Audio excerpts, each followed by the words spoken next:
नाज़रीन, चंद दिन पहले जिला रावलपिंडी के थाना रवात में मोहम्मद शफीक नामी शख्स की मदहियत में और दीगर अहले महल्ला की मदहियत में एक रिपोर्ट दर्ज होती है मोहम्मद खान नामी शख्स के खिलाफ। वाक़या यूँ है कि ये मोहम्मद खान नामी शख्स जो मियाँ वाली का रहायशी है, ये रावलपिंडी की एक मस्जिद में इमाम व खतीब था और 1.5 साल तक तकरीबन वहाँ अपने ये फ़राइज़ सर अंजाम देता रहा, जिसमें ये 1.5 साल वहाँ के लोगों को नमाज़ें भी पढ़ाता रहा और जुमे भी पढ़ाता रहा, निकाह भी पढ़ाता रहा, हत्ता के जनाजे पढ़ाता रहा और बच्चों को जो कुरान की तालीम थी वो भी देता रहा। तो 1.5 साल तक ये अपने फ़राइज़ सर अंजाम देता रहा।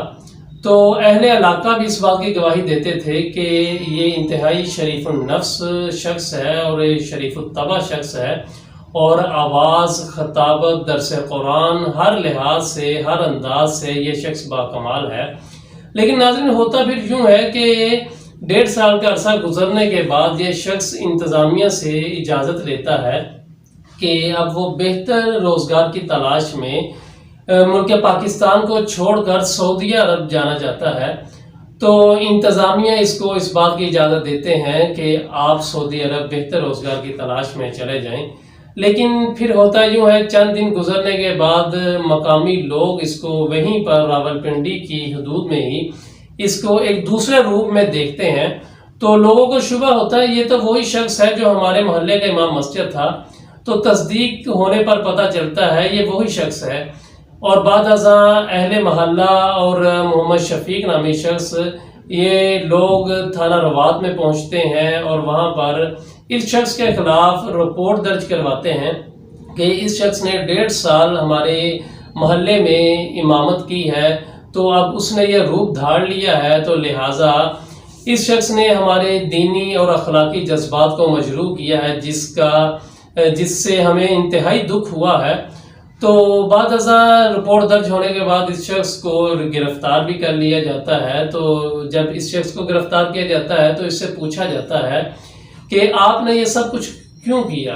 तो नाज़रीन, ये मेरे लिए भी, आपके लिए भी और इस मुआशरे के लिए भी अलमिया है जो उसने बयान दिया। उसने कहा कि मैंने 1.5 साल इस मस्जिद में इमामत और खताबत के फ़राइज़ सर अंजाम दिए, मैंने निकाह पढ़ाए, जनाजे पढ़ाए, मैं जुमा पढ़ाता रहा, बच्चों को पढ़ाता रहा और इनके महल्ले के घरेलू मामलात अगर किसी के बन जाने उनको मैं हल करता रहा। तलाक के मसाइल हैं, विरासत के मसाइल हैं, लोग मुझसे पूछते रहे। लेकिन इन तमाम के इव्ज़ जो है मुझे सिर्फ जो माहाना वजीफ़ा दिया जाता था वो सिर्फ 17,000 रुपया था, जो कि शादीशुदा मैं खुद था। तो मेरा इस 17,000 में मेरा इसमें गुजारा नहीं हो सकता था। तो लिहाजा मैंने इंतज़ामिया से 1-2 मरतबा रिक्वेस्ट भी की, लेकिन जब मेरी बात ना बनी तो मैंने बिलाखिर ये सोचा कि मैं इस अपने मनसब को छोड़कर कोई ऐसा काम क्यों ना कर लूँ कि जिससे कम से कम मेरा रोज़गार का सिलसिला तो अच्छा चल जाए। तो उसने कहा कि फिर मैंने जब ये सोचा कि यहाँ पर मेरा सिलसिला रोज़गार अच्छा नहीं है तो मैंने इस मनसब को छोड़ा और ये मैंने दूसरा रूप धार लिया कि जिसमें लोग मुझे एक रात के और एक प्रोग्राम के 50,000 तक भी देने को तैयार हैं।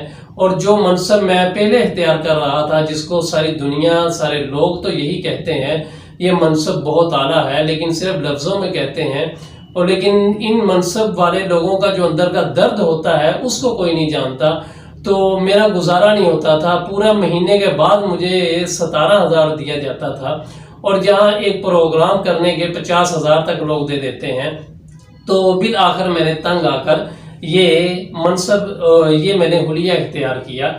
तो नाजरीन के आप देखें कि अलमिया ये है कि हम लोग करोड़ों रुपए जो है वो मसाजिद पर लगा देते हैं।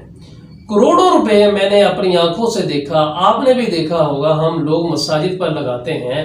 लेकिन जो मसाजिद में अपने फ़राइज़ सर अंजाम देता है, जिसने हमारे बच्चों को पढ़ाना है, जिसने 5 वक्त हमारे मस्जिद में नमाज पढ़ानी है, जिसने खताबत जुमे के दिन करनी है, जिसने इसके अलावा निकाह के लिए उसी आप इमाम मस्जिद को हायर करते हैं, जनाजे के लिए उसी इमाम मस्जिद को आप हायर करते हैं और उसके बाद अपने आपके घर के बच्चों को वो पढ़ाता है اور اس کے بعد آپ کے گھر کے اگر کوئی مسائل ہیں وہ آپ اس کے پاس لے کر جاتے ہیں، وہ اس کو حل کرتا ہے. آپ کے طلاق کے مسائل ہیں، وراثت کے معاملات ہیں، دیگر معاملات ہیں.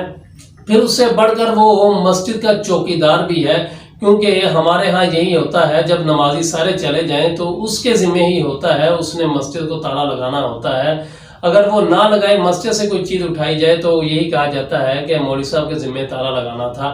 اب چوکیدار کے فرائض بھی سر انجام وہی دے رہا ہے، اور خاک روب کے بھی وہ فرائض وہی سر انجام دے رہا ہے. مولوی ہی مسجد کی صفائی کرے گا، مولوی ہی وضو خانے کی صفائی کرے گا، اور مولوی ہی واش روم کی صفائی کرے گا. تو ایک مولوی ہے، ذمہ داریاں اس پر آپ 1000 گنا زیادہ لگا دیتے ہیں، لیکن ان سب ذمہ داریوں کو وہ ایک شخص پورا کر رہا ہے، تو ہم اس کے بدلے میں ہم اس کو دیتے کیا ہے؟ یہ ایک بہت بڑا المیہ ہے. آج بھی میں ان مساجد کو جانتا ہوں، ان مساجد میں آئمہ جو ہے، امام مسجد ہے، میں جانتا ہوں، میں کیا آپ بھی جانتے ہیں، یہ معاشرہ بھی جانتا ہے. اس دور میں بھی لوگ 7000 تنخواہ دیتے ہیں، 10,000 دیتے ہیں، 12,000 دیتے ہیں، اور پھر یہ بھی کہا جاتا ہے کہ یہ 7,000 یا 10,000 جو تنخواہ ہے، یہ 12,000 جو تنخواہ ہے، تو کمیٹی کی طرف سے کہا جاتا ہے کہ 10 تاریخ سے پہلے آپ نہ پوچھیں، 10 تاریخ تک ہم آپ کو ادا کر دیں گے. تو یاد رکھیں کہ 10 تاریخ تک آپ تو تنخواہ ادا کر دیں گے، لیکن یہ 10 تاریخ سے پہلے اس کے بچوں کا کیا حال ہوگا؟ اس کے جو زیر کفالت بچے ہیں، اس کی بیوی ہے، اس کے بہن بھائی ہیں، تو ان کا کیا ہوگا؟ اور پھر تنخواہ بھی جو ہے وہ آپ 7,000 دے رہے ہیں، 10,000 دے رہے ہیں، اور پھر اس کی جو اس کی تعلیمی سلسلہ کار ہے، آپ دیکھیں کہ اس نے کتنا 11-12 سال یا 15 سال اس نے پڑھا. اب MBBS ایک ڈاکٹر ہے، اس کا دورانیہ کتنا ہے؟ آپ یہ بھی اندازہ لگائیں. 16 سال لگتے ہیں. آپ یوں کہہ لیں چلو 18 سال سمجھ لیں، 20 سال سمجھ لیں. تو ایک عالم بننے کے لیے بھی اتنا ہی وقت لگتا ہے. وہ حافظ بنتا ہے، وہ اس کے بعد تجوید پڑھتا ہے، اور پھر اس کے بعد وہ درس نظامی کرتا ہے، پھر اس کے بعد وہ افتاء کا کورس کرتا ہے. یہ 15 سال 16 سال کا دورانیہ یہ بن جاتا ہے. لیکن ایک وہ ڈاکٹر جو صرف ہماری صحت کو دیکھتا ہے، ہم اس چیک اپ کا ہم اس کو 2,000 4,000 5,000 تک دے دیتے ہیں، اور صرف وہ صحت کو اس نے دیکھنا ہوتا ہے. اور وہ امام مسجد، وہ مولوی کہ جس نے آپ کی صحت تو کیا، بچہ روئے تو مولوی صاحب دم کر دیں، بچہ ڈر رہا ہے مولوی صاحب دم کر دیں، بچہ بگڑ گیا ہے، والدین کی مانتا نہیں ہے، مولوی صاحب دم کر دیں، گھر کے حالات ٹھیک نہیں ہیں، مولوی صاحب دم کر دیں. تو آپ جو ہے ہر معاملے میں مولوی کو گھسیٹ کے لے کر آتے ہیں کہ دعا بھی مولوی سے کروانی ہے، دم بھی مولوی سے کروانا ہے، اور مسجد کی صفائیاں بھی مولوی سے کروانی ہے، اذانیں بھی مولوی نے دینی ہے، نمازیں بھی پڑھانی ہیں، جمعے بھی پڑھانے ہیں، بچے بھی آپ کے پڑھانے ہیں، وراثت کے معاملات بھی آپ کے مولوی نے حل کرنے ہیں. لیکن ان سب کے بدلے میں آپ اس شخص کو دے کیا رہے ہیں؟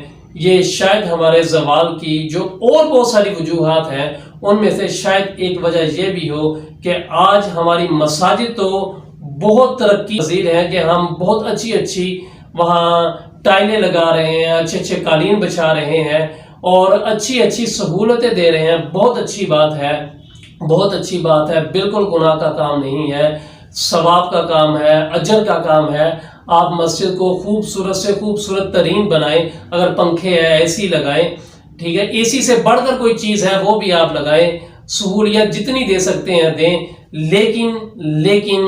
لیکن آپ اس کا بھی خیال رکھیں، اس کا بھی ذہن میں رکھیں جو اس مسجد کی خدمت کے لیے، صرف اس مسجد کے لیے نہیں بلکہ سارے محلے کے لیے، سارے محلے کے بچوں کے لیے، جوانوں کے لیے، بوڑھوں کے لیے جو 24 گھنٹے دستیاب ہوتا ہے.